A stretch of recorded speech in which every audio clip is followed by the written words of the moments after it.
আসসালামু আলাইকুম, আমি ডাক্তার আব্দুল্লাহ আল মামুন। যারা তালাক দেয় স্ত্রীকে, 2 তালাক পর্যন্ত বৈধতা, 3 তালাক দেওয়ার পরে যদি সে চায় যে আবার এই স্ত্রীকে আমি রাখবো, তো এটার বিধান কোরআনে সূরা বাকারা 230তম আয়াতে যেটা আল্লাহ রাব্বুল আলামিন বলেন সেটা হচ্ছে যে যদি ওই স্ত্রীকে রাখতে হয় অবশ্যই তাকে অন্য পর পুরুষের সাথে বিয়ে দিতে হবে। বিয়ে দেওয়ার পরে যদি ওই পুরুষ ছাড়ে তখন তুমি তাকে বিয়ে করতে হবে। তো এবং 32তম আয়াতে যেটা বলে এইটা নিয়ে অনেকে কনফিউশনে বাজে। দেখেন, এটা তো বলেই দিচ্ছে যে দিতে হবে।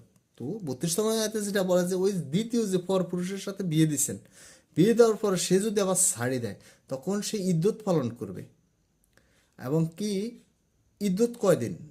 236তম আয়াতে গেলে আমরা যেটা দেখি ইদ্যত হচ্ছে 4 মাস 10 দিন।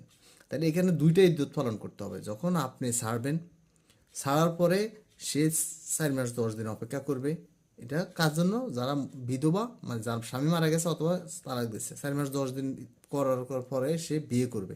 বিয়ে করার পরে ওই স্বামী যখন আবার ছাড়বে তখন আবার সে 4 মাস 10 দিন ইদ্যত পালন করবে। করার পরে সে আপনাকে বিয়ে করতে পারবে পূর্ব স্বামীকে। কিন্তু এখানে অনেকে দেখা যায় 1.5 মাস ইদ্যত পালন করে, কেউ মন গড়া। আপনি আল্লাহকে না মানলে, এটা আল্লাহ কোরআন আয়াতে ডাইরেক্ট বলে দিচ্ছে যে যদি আপনি, যারা আল্লাহকে পালন মানে এবং কি আল্লাহ যে বিধান দেয় এটা হাস্যকর না, আল্লাহ যেটা দিচ্ছে এটা শাস্তি স্বরূপ, বা আল্লাহ ভালো জানেন।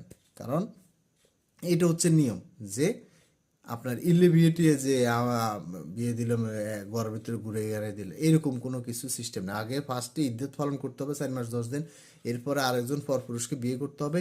এরপরে ওই পুরুষ যখন ছাড়বে, সে 1 দিনে ছাড়তে পারে, 10 দিনে ছাড়তে পারে, 1 মাস, এটা বলা হয় নাই কোনো। সে আবার যখন ছাড়বে, ছাড়ার পরে 4 মাস 10 দিন আরও অপেক্ষা করতে হবে। তাহলে মোট কয়েকদিন হলো? 8 মাস 20 দিন, এর মধ্যে বিয়ে আছে। তো এরপরে আপনি তাকে আবার বৈধতা হিসেবে বিয়ে করতে পারবেন। যে আমার বাচ্চা কাচ্চা কান্না করতেছে, আমি মিলে যাচ্ছি, এরকম ইসলামিক বক্তা হইলে তো আপনি তো মানে পারবেন না। এটা তো আল্লাহকে খুশি করা হয় না, এটা তো ইসলামকে বিকৃত করার চেষ্টা করা হচ্ছে।